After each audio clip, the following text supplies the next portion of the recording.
Nós estamos num capítulo de transição, Romanos 12. Nós sabemos, temos lido já algumas vezes este capítulo e temos refletido, temos percebido o contraste que surge a partir do início deste capítulo, com esta expressão pois, ou portanto, rogo-vos pois. Este pois está relacionado com tudo o que foi dito entre os capítulos 1 a 11.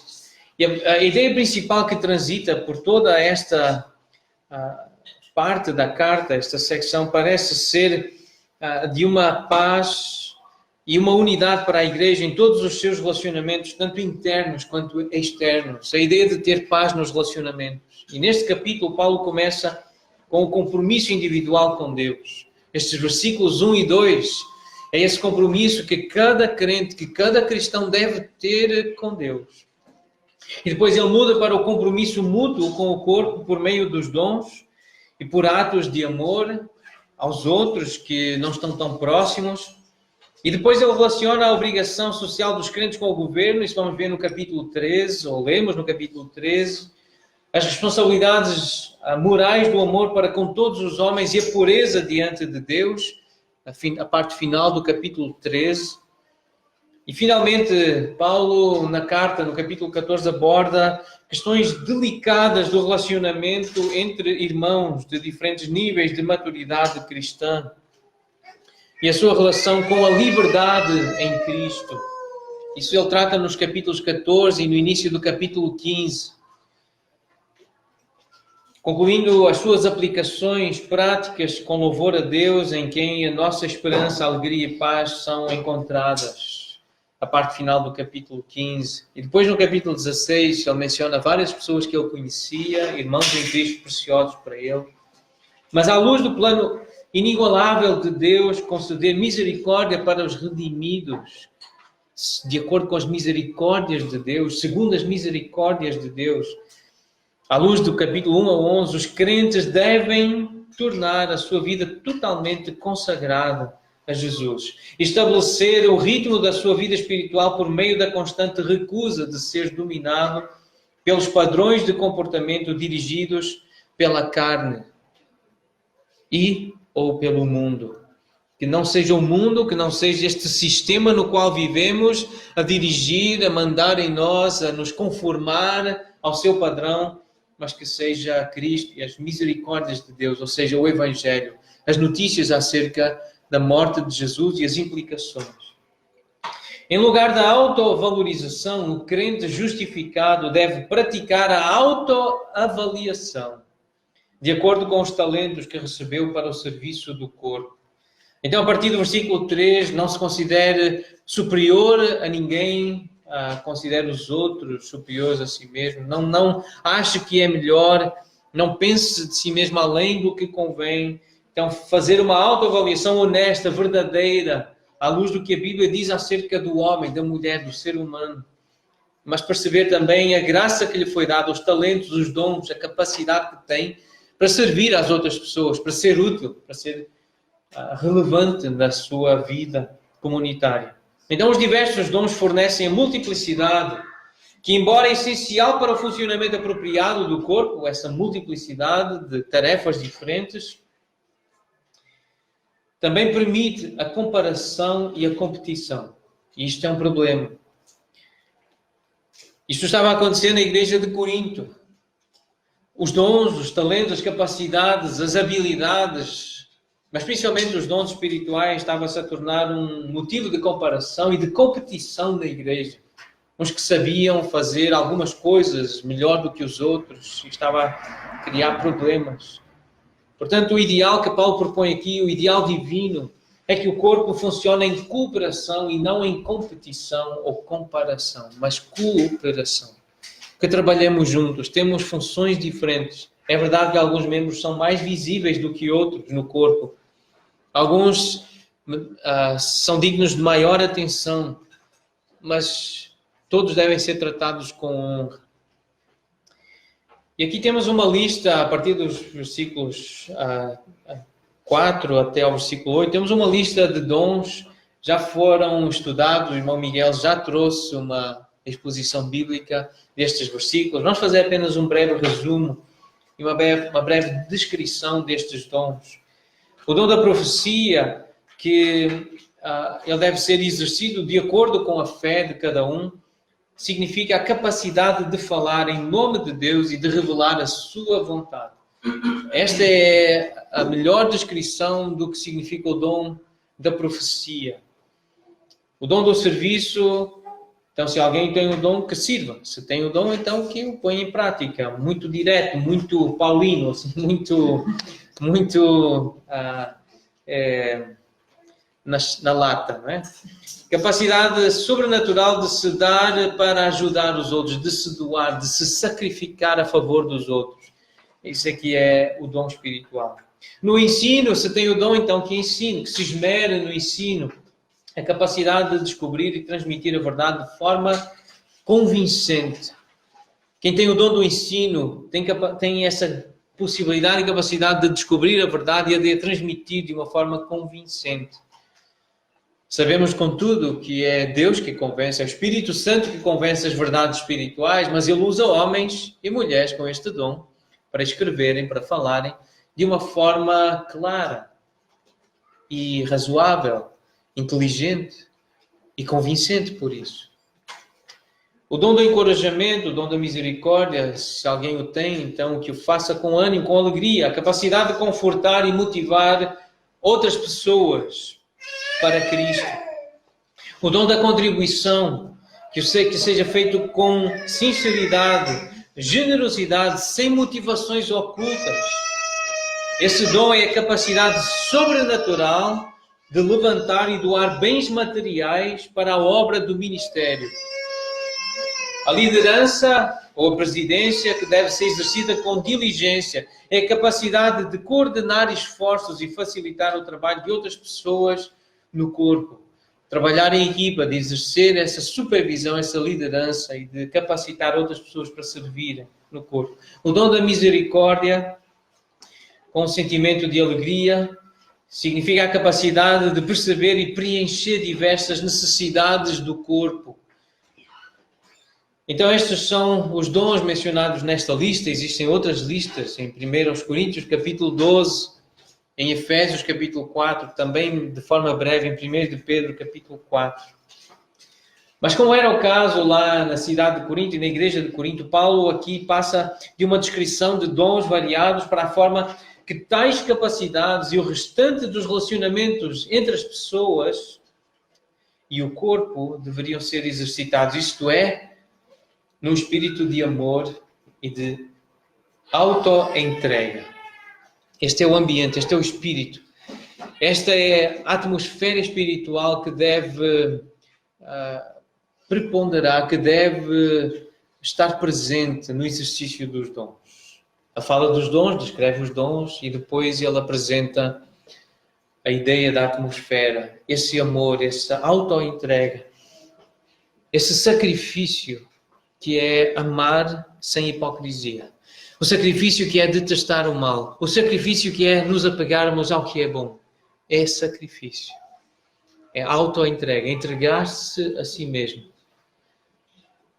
Eu lembrei de algumas frases que eu já li, que já ouvi em pregações. Algumas citações, eu sei com certeza de onde vieram, mas eu tenho evitado. Não fui eu que inventei esta frase, mas eu tenho evitado citar nomes de autores, de escritores, de pastores, de teólogos, porque tem trazido confusão essas citações, esses nomes. Porque essas pessoas que dizem determinadas coisas que são interessantes, elas também dizem outras que trazem confusão, que trazem ou escrevem coisas que estão muito longe daquilo que Cristo quer que nós saibamos. Mas a quem honra, e não fui eu que cheguei a este raciocínio e a escrever estas frases desta forma. Também não são nada do outro mundo extraordinárias, mas alguém disse assim: não se exige muito de um homem para ser um cristão. Apenas se exige tudo dele. Não se exige muito. Exige-se tudo dele. É uma frase de efeito, uma frase bem construída e muito consciente do que Jesus ensinou acerca do discipulado. Não se exige muito de mim para eu ser um crente. Deus e Cristo espera tudo de mim. Esta é a verdade bíblica que alguém conseguiu transmitir com esta frase. Outra pessoa disse assim: a taxa, a contribuição, a taxa moderadora, que agora vai acabar, mas que existe uma taxa para entrar no reino de Deus. A taxa não é nada. Mas as taxas anuais, diárias, são tudo. Então não custa nada entrar no reino. Mas é bem caro estar dentro do reino. Pertencer ao reino. Paga-se preços muito grandes. Muito caros. Como Salomão Ginsburg pagou. Lembram da história dele? Não foi assim há tanto tempo que ouvimos. Outra frase. A salvação é de graça. Mas o discipulado custa tudo o que nós temos. Parte das citações e coisas importantes acerca do preço do discipulado aparece neste livro de Dietrich Bonhoeffer. Não sei se conhecem a história deste homem, um pastor alemão. Dietrich Bonhoeffer. Que... uma brincadeira, né? Mas um pastor da Alemanha que sofreu, foi perseguido, foi preso por causa da sua fé. Sofreu muito. E ele meditou acerca do que significa seguir a Cristo. E neste livro, na introdução do livro, ele fala sobre essa graça barata, essa graça que tem sido barateada por tanta gente, em contraste com a graça preciosa. Então ele descreve o que é a graça preciosa, que é como o tesouro oculto no campo, pelo qual o ser humano vende feliz tudo o que possui. É a pérola preciosa pela qual o mercador oferece todos os seus bens. É o domínio do reino de Cristo, pelo qual o ser humano arranca o olho que o faz tropeçar. É o chamado de Jesus Cristo, pelo qual o discípulo deixa as suas redes para trás e o segue. A graça preciosa é o evangelho que sempre se deve procurar, a dádiva que se deve pedir, a porta à qual se tem de bater. Essa graça é preciosa porque chama ao discipulado. É graça porque chama ao discipulado de Jesus Cristo. É preciosa porque custar a vida ao ser humano. É graça, pois só assim dá vida ao ser humano. É preciosa porque condena o pecado. É graça porque justifica, perdoa o pecador. É preciosa sobretudo porque foi preciosa para Deus, porque lhe custou a vida do seu Filho. 1 Coríntios 6:20, fostes comprados por preço. E, portanto, não pode ser barato para nós o que custou caro para Deus. É graça sobretudo porque Deus não considerou que o seu próprio Filho custasse caro demais para pagar pela nossa vida. E assim o deu por nós. A graça preciosa é a encarnação de Deus. A vida cristã é a vida de Cristo em nós. É a encarnação de Deus em nós. Do Espírito de Deus em nós. Essa é a vida cristã. E a liberdade que nós temos em Cristo é a liberdade para fazer a sua vontade de acordo com o que lhe agrada, praticar as suas virtudes. A vida cristã é bem prática. E aqui, nestes versículos para os quais estamos a olhar, de 9 a 21, está o centro desta carta. A lista de virtudes a serem praticadas que estão aqui inclui amor fraternal, respeito mútuo, zelo espiritual, alegria, perseverança, fidelidade na oração, generosidade, compaixão cristã, humildade, tolerância e bondade. Esta passagem é mais uma das descrições dos itens do que o amor ou do que agape significa. A busca ativa do bem maior da outra pessoa. Agape significa a busca ativa do bem maior da outra pessoa. É altruísta. Pensa no outro. Isso é agape. Esse é o amor de Deus. Esse é o amor do qual Paulo está a falar e ele começa a apresentar aqui o amor. É essa busca altruísta, é essa busca ativa, prática, pelo bem maior da outra pessoa. A exigência comunitária de estarmos em comunidade, de vivermos em comum, de estarmos juntos. Quanto à prática da justiça, essa exigência para os crentes, quanto à prática da justiça, é a de estender o amor a todos. E quem disse isto foi Carlos Oswaldo. E este nós podemos citar. Já partiu, já está com Cristo e deixou um legado, um testemunho lindíssimo de fidelidade de Deus. E ele sintetizou estes versículos de 9 a 21 desta forma. A exigência comunitária para os crentes quanto à prática da justiça é a de estender o amor a todos. É assim que se pratica a justiça.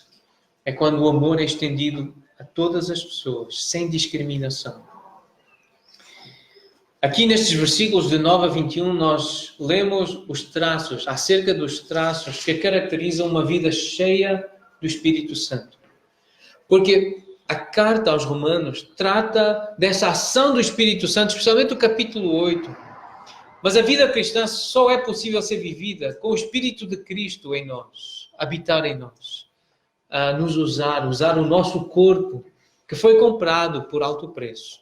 Então aqui nós lemos estes traços que caracterizam uma vida cheia do Espírito Santo. O que nós vamos ler aqui, o que vamos meditar, só é possível ser vivido, só é possível ser real, se realmente o Espírito Santo estiver a viver em nós. O Espírito de Cristo. São coisas sobrenaturais. São coisas divinas.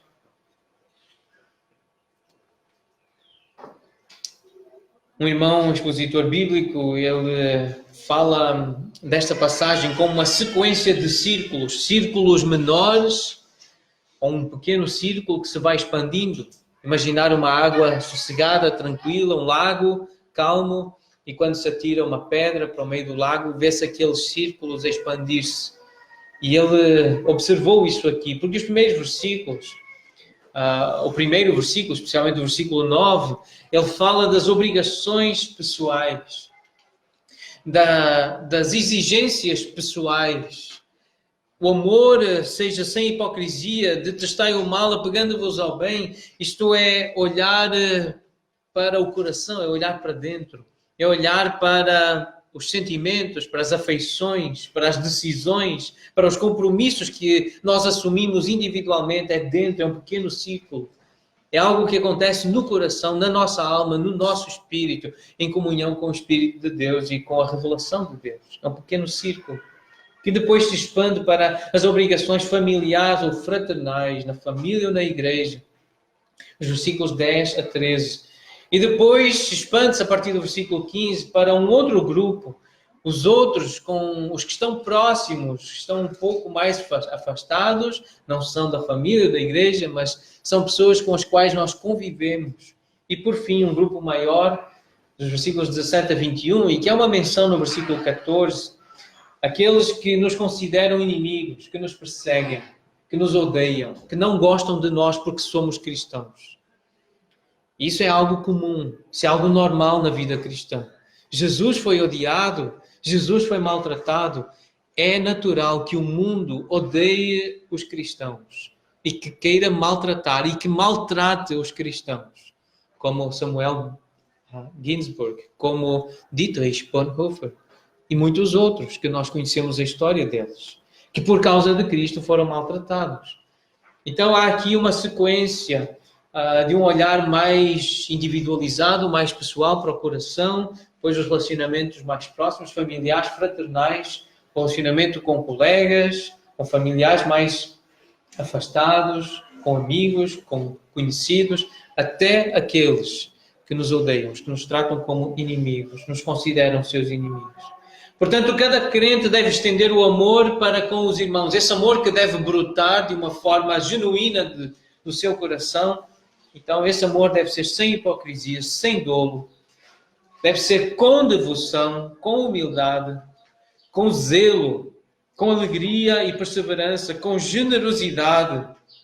Cada crente deve estender o amor para o mundo, abençoando os que amaldiçoam, versículo 14, tendo empatia com os outros, versículo 15, sem tolerar o orgulho nos seus relacionamentos, versículo 16, e não buscando vingança, versículos 17 até 21. Mas gostaria que nós olhássemos agora com mais atenção para o versículo 9. E começando por essa expressão aí, o amor seja sem hipocrisia. A virtude suprema do Novo Testamento. Quando nós lemos a Bíblia, nós damos uma preferência, sim, ao Novo Testamento. Nós somos cristãos, nós somos filhos da nova aliança. Nós damos uma preferência, sim, ao Novo Testamento. Mas nós precisamos conhecer toda a Escritura, toda a Bíblia. E sabemos que o mesmo Deus do Novo é o Deus do Velho Testamento. O Deus que se revela, e para nós entendermos bem o Novo Testamento, precisamos entender muito bem a mensagem do Velho Testamento. Mas a virtude suprema do Novo Testamento, a qual se centraliza completamente nas necessidades e no bem-estar da pessoa amada e faz qualquer coisa que seja necessária ou que seja apropriada para atender as necessidades dela, é o amor. Essa é a virtude suprema do Novo Testamento. Por isso, nós temos em Mateus 22, Jesus a dizer aos seus discípulos, e a quem lhe perguntou, aqui no caso, um desafio que lhe foi lançado, mas ele disse que amar o Senhor e amar o próximo são os mandamentos mais importantes. É o primeiro mandamento. E o segundo é igual ao primeiro, tão de importância. Amar o Senhor e amar o próximo. Mas é em 2 Coríntios 6 que nós encontramos esta construção de um amor sem fingimento, um amor sem hipocrisia. A mesma construção gramatical no grego. A partir do versículo 3, lemos assim, 2 Coríntios 6. Não dando nós nenhum motivo de escândalo, em coisa alguma, para que o ministério não seja censurado. Pelo contrário, em tudo recomendando-nos a nós mesmos como ministros de Deus. Servos de Deus. E como é que nós somos bons servos de Deus? Como é que Paulo entendia e como é que Deus o inspirou a nos ensinar acerca de ser um bom ministro, um bom servo de Deus? Então ele descreve aí, na muita paciência, nas aflições, nas privações, nas angústias. Tudo coisas que nós não gostamos. Mas é assim que se é bom ministro de Deus. Nos açoites, nas prisões, nos tumultos, nos trabalhos, nas vigílias, nos jejuns, na pureza, no saber, na longanimidade, na bondade, no Espírito Santo, no amor não fingido. No amor sem hipocrisia. Na palavra da verdade, no poder de Deus. Pedro também fala deste tipo de amor. Tendo purificado, 1 de Pedro 1, 22. São versículos para sublinhar na Bíblia, são versículos para localizarem nas vossas Bíblias. Encorajo sempre a manusearem as Bíblias, marcarem, sublinharem, tomarem apontamentos. Deixa a mente mais ativa, deixa o corpo mais ativo. Se vocês se mexerem nos livros, se tirarem notas, se seguirem o raciocínio, se apontarem as referências, pelo menos depois, mais tarde, podem querer lembrar qual foi aquele versículo, já está lá a lista de referências e será muito útil. E é útil agora para poderem acompanhar com atenção a palavra do Senhor. 1 de Pedro 1, 22. Tendo purificado a vossa alma pela vossa obediência à verdade, tendo em vista o amor fraternal não fingido. Amai-vos de coração uns aos outros, ardentemente, ou seja, fervorosamente, intensamente, com seriedade. É isto que é um amor não fingido. Mais à frente, no capítulo 4, versículo 8, ele diz, acima de tudo, tende amor intenso uns para com os outros, porque o amor cobre multidão de pecados. Sede mutuamente hospitaleiros, sem murmuração. Servi uns aos outros, cada um conforme o dom que recebeu, como bons dispenseiros da multiforme graça de Deus. Se alguém fala, fala de acordo com os oráculos de Deus. Oráculos é as palavras, resultado da oralidade. Se alguém serve, faça-o na força que Deus supre, para que em todas as coisas seja Deus glorificado por meio de Jesus Cristo, a quem pertence a glória e o domínio pelos séculos dos séculos. Amém. O apóstolo do amor, conhecido assim, João, o apóstolo João, ele diz, nós conhecemos, no capítulo 4, versículo 16, 1 de João 4, 16, um pouco mais à frente, no Novo Testamento, diz, nós conhecemos e cremos no amor que Deus tem por nós. Deus é amor e aquele que permanece no amor, permanece em Deus e Deus nele. Então, se alguém ama, só ama verdadeiramente se tiver Deus. O amor, agape só acontece com Deus, permanecendo em Deus e tendo Deus em nós. Essa é a mensagem bíblica, essa é a verdade bíblica. Mas há algo do amor que nós temos tendência para gostar ainda menos e rejeitar e falhar muito nesta área. Em Apocalipse 3,19, o próprio Senhor Jesus Cristo, a encarnação de Deus, ele diz assim: eu repreendo e disciplino a quantos amo. Eu repreendo e disciplino a quantos amo. É difícil ler isto. É difícil aceitar isto. A nossa carne rejeita repreensão, disciplina. Nós não conhecemos muitas vezes o amor de Deus. A humanidade não conhece bem o amor de Deus. Este amor, o que significa agape. Mas a melhor e a maior, talvez a mais bela descrição desse amor está em 1 Coríntios 13. Todo o capítulo. Mas de uma forma especial os versículos 4 até ao 7. Agape é paciente. É benigno.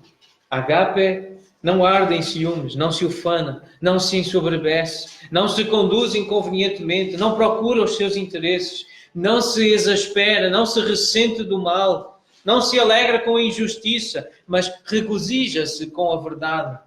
Tudo sofre, tudo crê, tudo espera, tudo suporta. O fruto do Espírito é amor. Sim, também alegria, paz, longanimidade, benignidade, bondade, fidelidade, mansidão e domínio próprio. Mas o amor é fruto da presença do Espírito em nós. E estes, então, são traços que nós vemos aqui em Romanos 12, de 9 a 21, que caracterizam uma vida cheia do Espírito Santo. E quando o Espírito Santo está presente em alguém, há amor sem hipocrisia. Há amor genuíno, há amor não fingido, porque ele produz esse amor. Ele produz agape no crente, no cristão. O amor cristão deve ser demonstrado de maneira pura e sincera, sem egocentrismo ou engano. Não é pensando nos benefícios que eu vou ter se eu fizer isto. Não é tentando parecer que eu sou amoroso e gentil. Isso não é agape. Esse não é o amor de Deus. Esse é um amor hipócrita. O amor que tenta servir os outros, mas tentar esperar algo em troca, uma recompensa, um salário, uma troca. Esse não é o amor de Deus. O amor que espera um salário, que espera uma recompensa, esse não é amor não fingido. Esse não é um amor franco, sincero. Esta palavra, hipocrisia, ela é usada para representar um personagem na língua grega. A simulação, o fingimento, pretender ser aquilo que não é. É uma referência à atuação de um artista de teatro.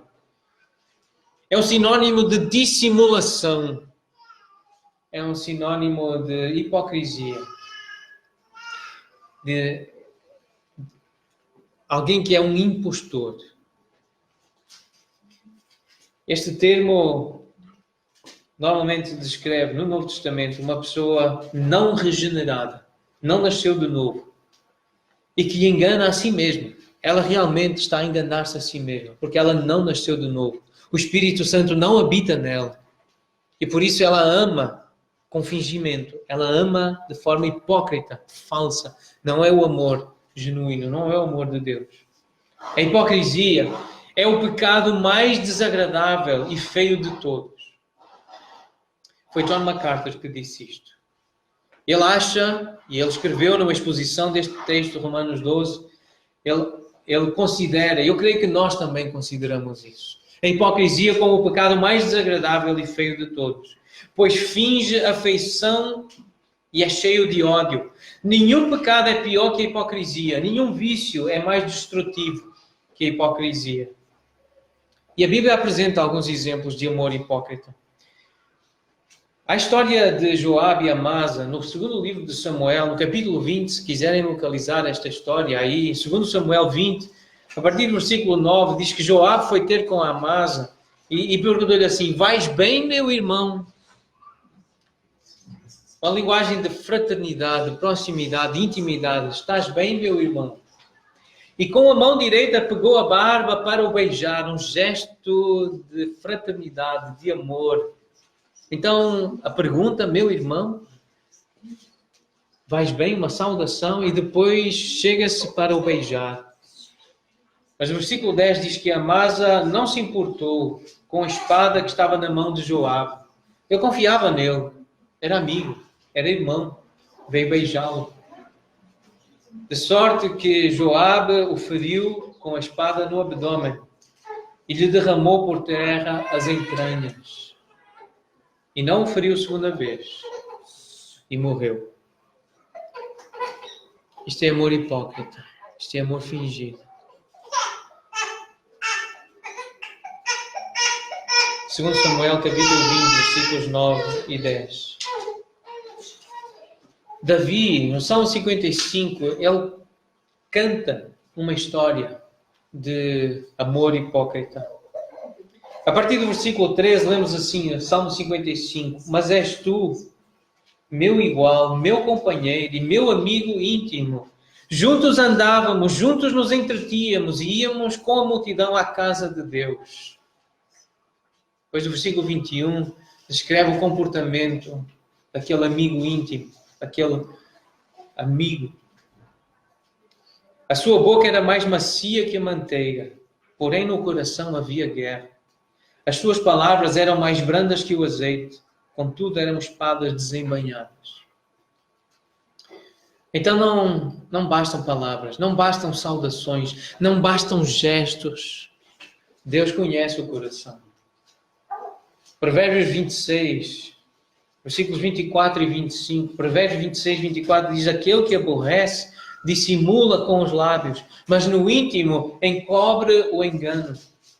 Quando te falar suavemente, não te fies nele, porque 7 abominações há no seu coração. Há pessoas que são hipócritas, são falsas, elas amam de uma forma falsa, elas usam palavras suaves, palavras meigas, mas no coração elas encobrem ira, maldade, profunda iniquidade.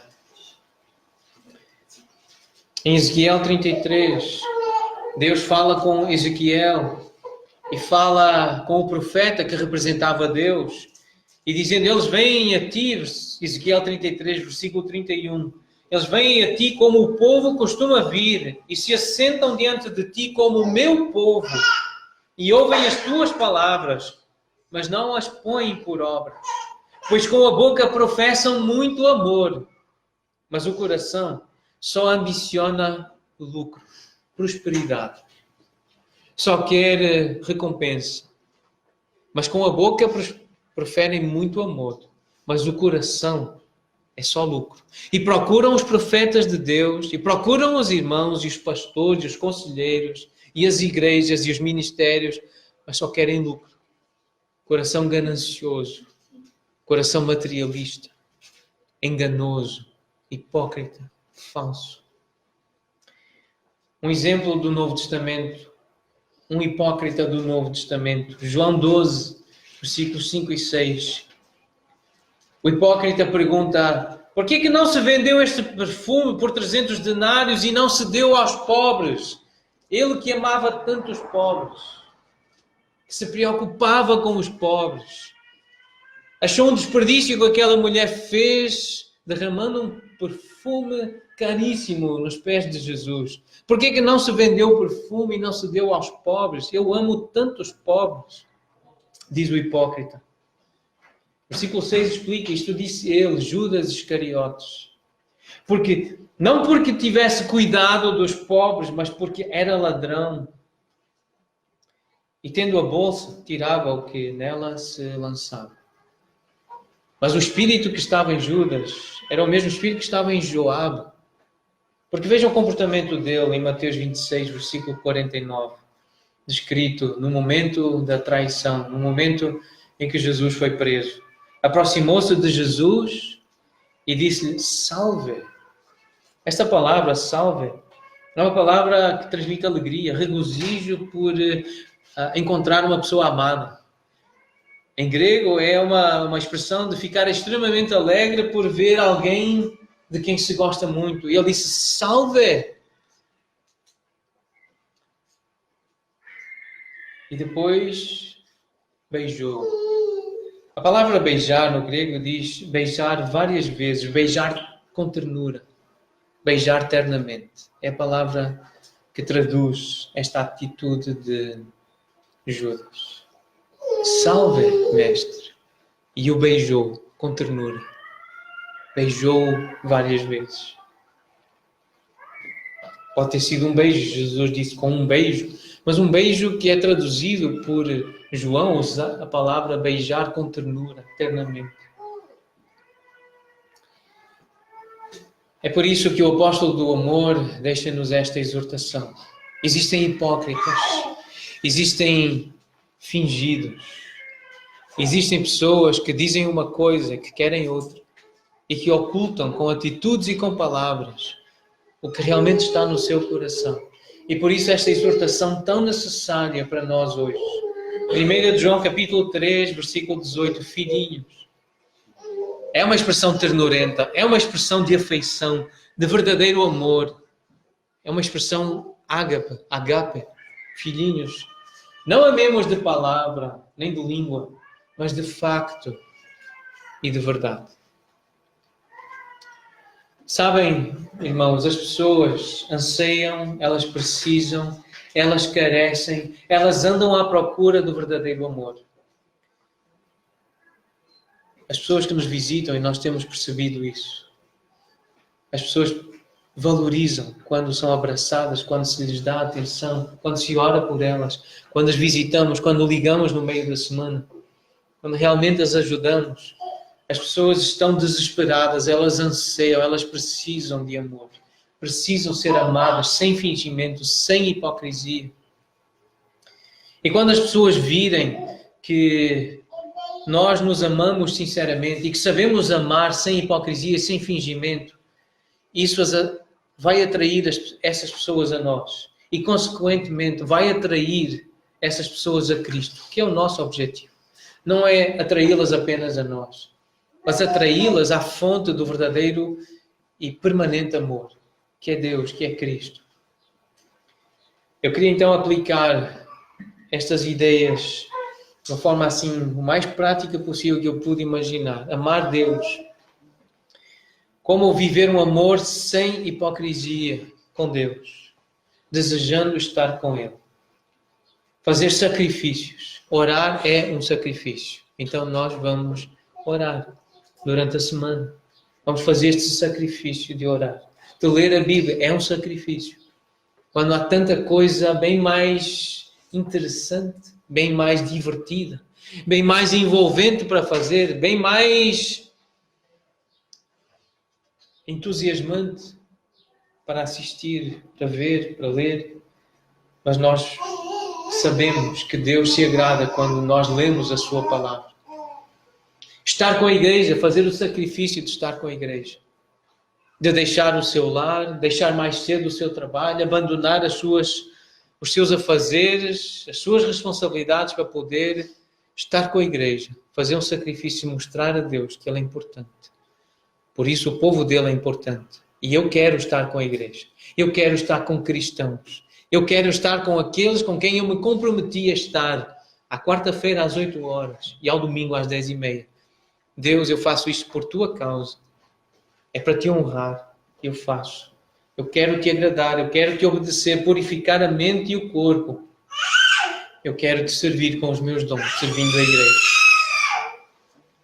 São coisas bem práticas, eu acho, que eu posso fazer para mostrar a Deus que eu o amo, com um amor sem hipocrisia. E amar pessoas. Temos aqui uma lista de coisas bem práticas. Desejar estar com as pessoas.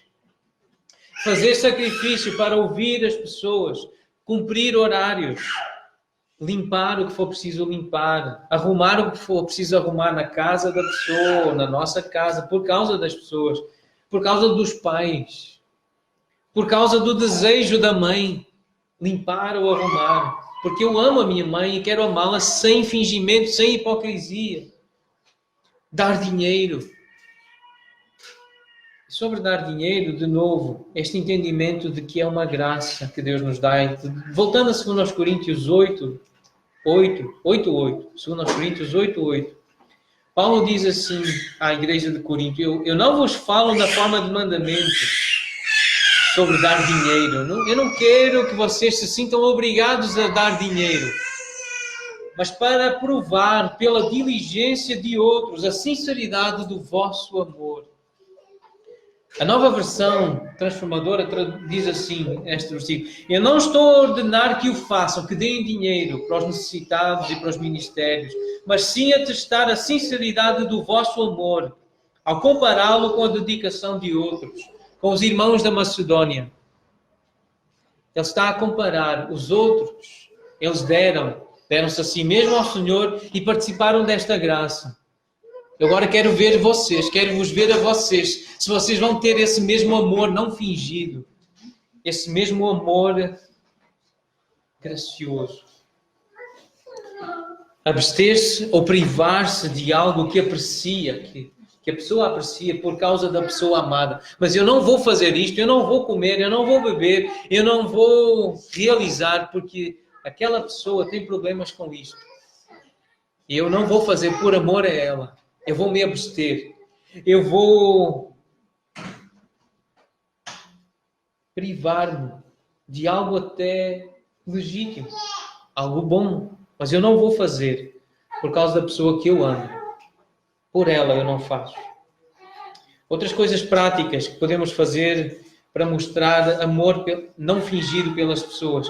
Aprender para poder ensinar. Nós podemos nos sacrificar para ler livros, para estudar, para podermos ensinar. É uma forma prática de amar os nossos filhos, amar as nossas esposas, amar os nossos maridos, amar os nossos pais, os nossos vizinhos. Aprender para poder ensinar. Praticar a hospitalidade.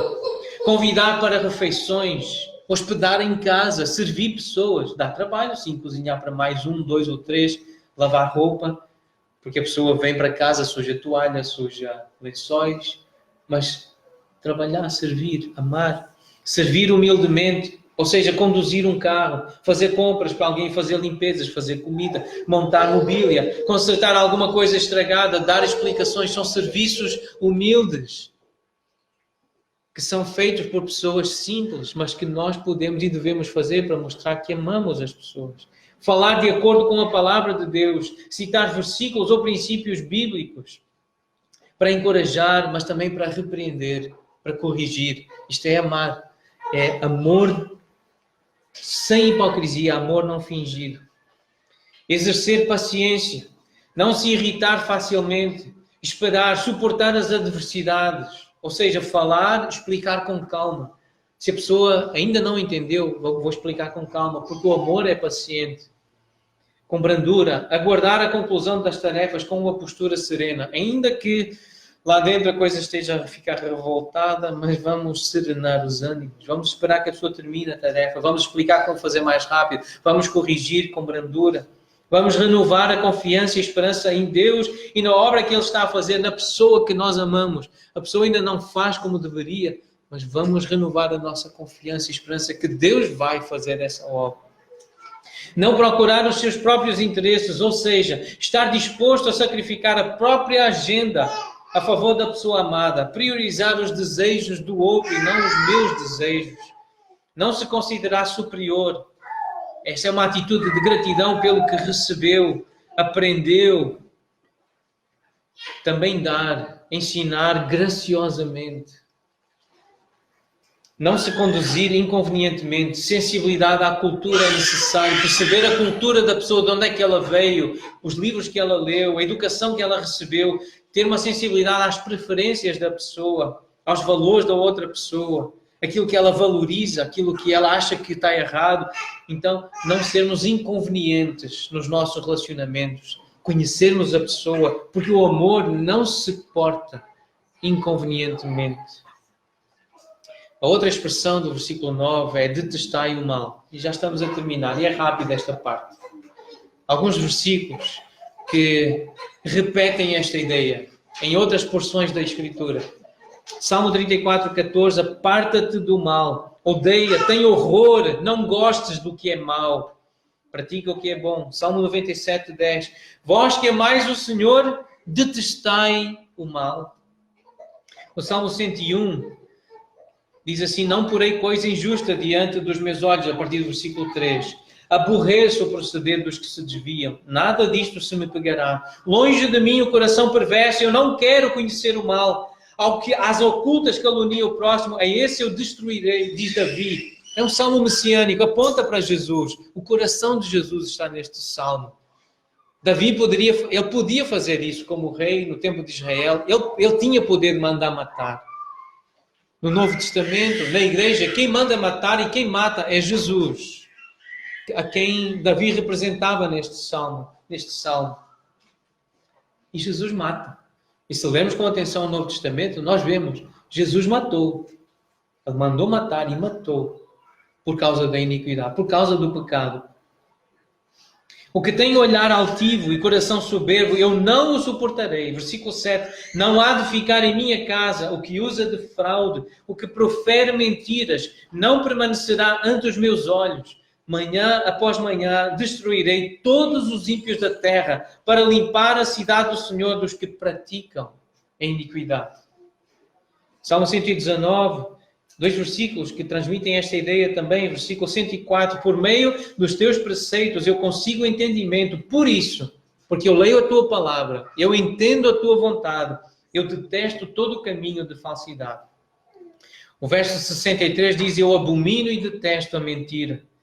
Em Provérbios 6, a partir do versículo 16, fala de coisas que o Senhor aborrece. 6. E uma sétima que a sua alma abomina. Olhos altivos, língua mentirosa, mãos que derramam sangue inocente, coração que trama projetos iníquos, pés que se apressam para derramar sangue, para correr para o mal, testemunha falsa que profere mentiras e o que semeia discórdia entre irmãos.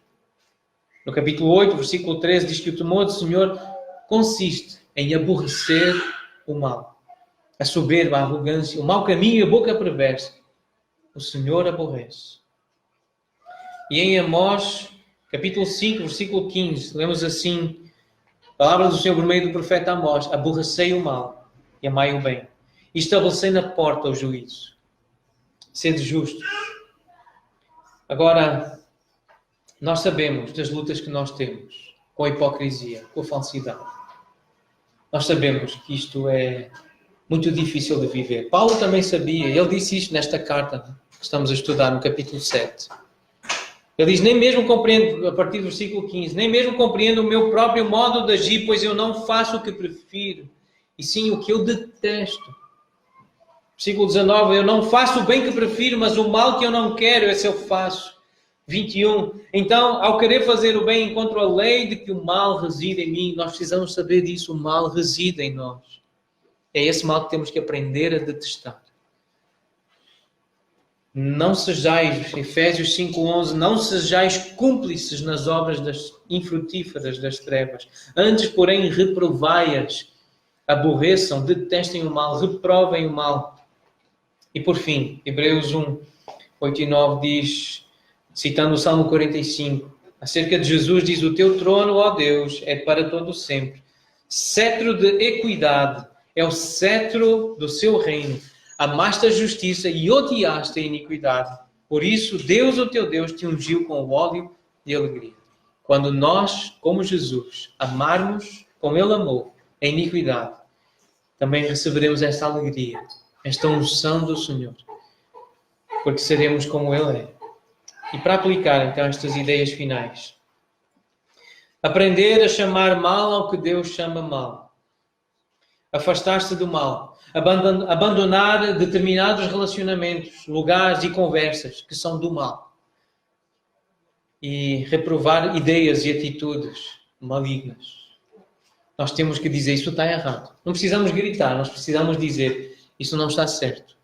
Deus não ensinou assim. O Senhor Jesus não viveu isso. Precisamos reprovar ideias e atitudes malignas. E apegando-nos ao bem.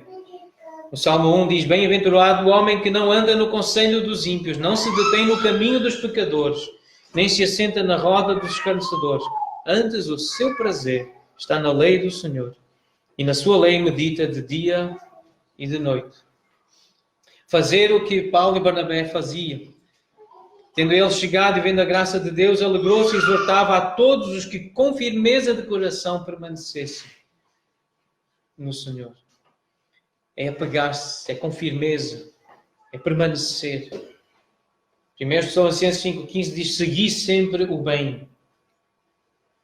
É assim que nós nos apegamos ao bem, é seguindo o bem, é fazendo o que é correto, é seguir a paz, como dizem em Hebreus 12, seguir a paz com todos, seguir a santificação. E em 1 Pedro 3 diz, pratique o que é bom, busque a paz, empenhe-se por alcançá-la. A paz é essa prosperidade espiritual, empenhe-se por alcançar. Então, aplicando estes versículos e esta última ideia de apegar-se ao bem, ensinar a alma a ter prazer na leitura e na meditação da palavra de Deus. A nossa alma não sabe, ela precisa aprender. A alma regenerada, ela tem fome, ela tem sede, mas ela precisa ter prazer em ler a Bíblia e meditar nas Escrituras, como o Salmo 1 diz. Alegrar-se, firmar-se e permanecer no Senhor. Ser firme, ser perseverante. E número 3, praticar o que é bom, buscar a paz, buscar essa prosperidade espiritual, essa riqueza da alma com empenho. Isto é viver um amor sem hipocrisia. Isto é detestar o mal, isto é pegarmos-nos ao bem.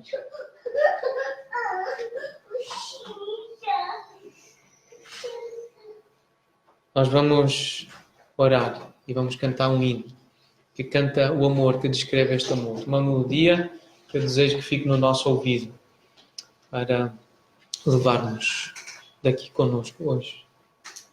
Vamos orar. Senhor, obrigado pela Tua palavra, pela forma tão prática como Paulo escreveu e por estas confrontações que nós recebemos ao ler esta porção da Tua palavra. Senhor, nós sabemos que da nossa carne, por nós mesmos, nós não conseguimos viver isto. É por isso que precisamos de Ti, da ação do Teu Espírito. Precisamos da ajuda e do auxílio dos nossos irmãos. E pedimos ao Deus que nos capacites a nos ajudarmos, a nos amarmos realmente, sem fingimento, sem hipocrisia, a detestarmos o mal, praticarmos o bem, a nos apegarmos ao que é bom. Assim o Teu nome será honrado por nós. É no nome santo, precioso, bendito de Jesus que nós oramos. Amém.